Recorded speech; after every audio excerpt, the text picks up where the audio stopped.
U.S. single-family home sales rose unexpectedly in December, indicating that the housing market regained strength at the close of 2024 despite the challenges posed by rising mortgage rates. The Commerce Department's Census Bureau reported that new home sales increased by 3.6%, reaching a seasonally adjusted annual rate of 698,000 units.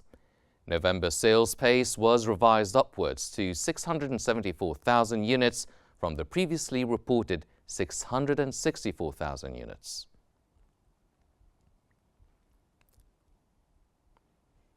China's industrial profits continued their downward trend in 2024, falling by 3.3% for the year, marking the third consecutive annual decline. This follows a 4.7% drop in the January to November period, and contrasts with a smaller 2.3% decline in 2023, while profits grew 11% in December compared to the same month last year. The overall performance was underwhelming. The National Bureau of Statistics attributed the decline to factors including falling factory gate prices and weak domestic demand.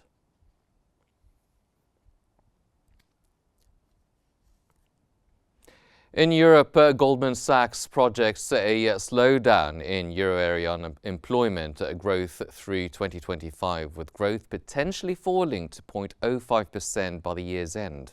The firm attributed the slowdown to factors include the end of low real labor costs and a return to the historical relationship between employment and GDP. It also expected labor supply growth to slow, with immigration being the primary driver. Despite a balanced labor market, risks remain for a higher unemployment rate, especially if job vacancy demand softens further.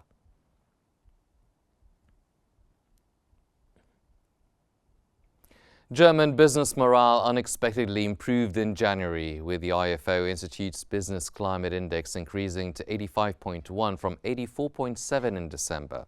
This was driven by a more positive assessment of the current economic situation, although the expectations index fell slightly to 84.2. Despite the improvement, many companies remain cautious about the future due to political uncertainty ahead of Germany's snap national election on February 23rd.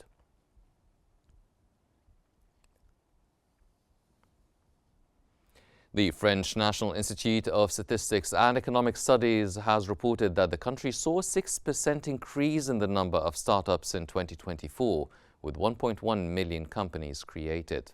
This marks a 5.7% rise compared to 2023, despite a decline in new company registrations at the end of the year. The institute noted that small business startups rose by 7.3%, while new company formations grew by 5.4%. However, the number of individual businesses decreased by 3.2%.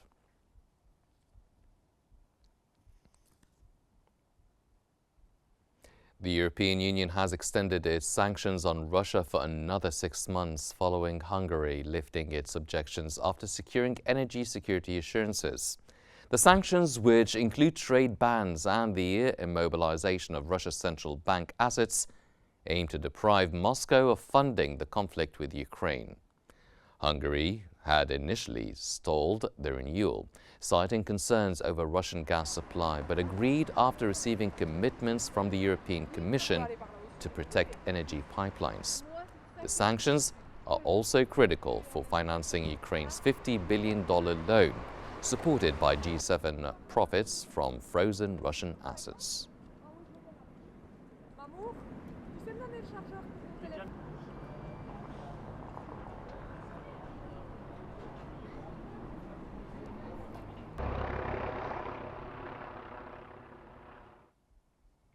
European Central Bank President Christine Lagarde has raised concerns about increasing political influence on central banks, warning it could undermine the ability to control inflation and lead to economic instability. Speaking at a Hungarian central bank conference, Lagarde emphasized that despite the prevalence of formal independence, real autonomy is being questioned in several parts of the world. Lagarde cautioned that political interference could trigger a vicious circle, increasing exchange rate volatility, raising bond yields, and amplifying economic uncertainty. She stressed that managing independence will be increasingly challenging for central banks. Than signalled at its previous meeting. In line with our strong commitment to our price stability mandate, the Governing Council took further key steps to make sure that inflation returns to our 2% target over the medium term. We decided to raise the three key ECB...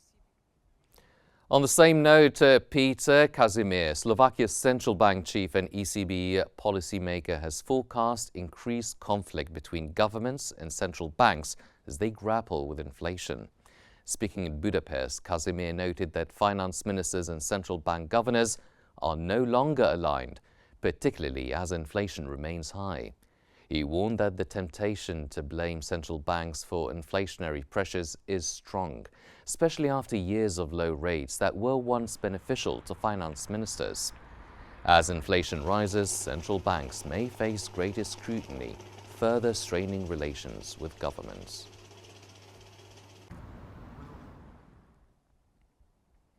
German Chancellor Olaf Scholz welcomed former U.S. President Trump's plan to increase oil and gas production, seeing it as beneficial for lowering energy prices in Europe.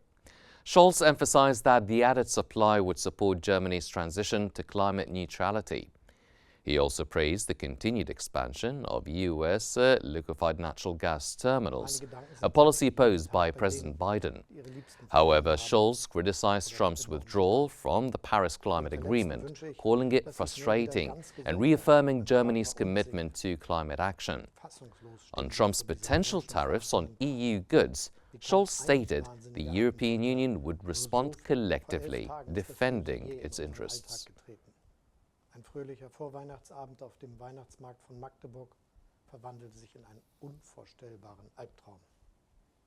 5 Menschen sind auf grausame Weise getötet worden, mehr als 200 wurden